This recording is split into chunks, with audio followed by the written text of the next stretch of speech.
সদ্য অনুষ্ঠিত ত্রয়োদশ জাতীয় সংসদ নির্বাচনকে বাটোয়ারার নির্বাচন হিসেবে আখ্যায়িত করে কড়া সমালোচনা করেছেন অন্তর্বর্তীকালীন সরকারের সাবেক উপদেষ্টা ও জুলাই অভ্যুত্থানের অন্যতম নেতা মাহফুজ আলম। মঙ্গলবার নিজের ভেরিফাইড ফেসবুক প্রোফাইলে দেওয়া এক স্ট্যাটাসে তিনি এ ক্ষোভ প্রকাশ করেছেন।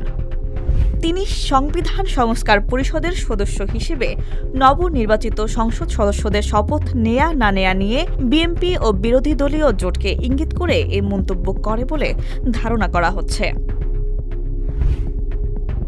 ফেসবুক পোস্টে মাহফুজ আলম লেখেন, বাটোয়ারার নির্বাচন মেনে নিয়ে এখন বিরোধিতার নাটক করা বন্ধ করেন। বাটোয়ারা করে দেয়া আর মেনে নেয়া বাটপারেরা একদিকে আর জনগণ অন্যদিকে।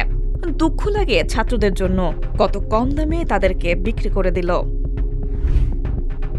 তিনি আরও লেখেন, জনগণের ন্যায্য লড়াই এখন এ বাটপারেরা হাপুস করে দিবে পিআর ক্যাম্পেইন আর মিডিয়া ম্যানিপুলেশনের দৌলতে। আল্লাহ এ দেশের জনগণকে রক্ষা করুন।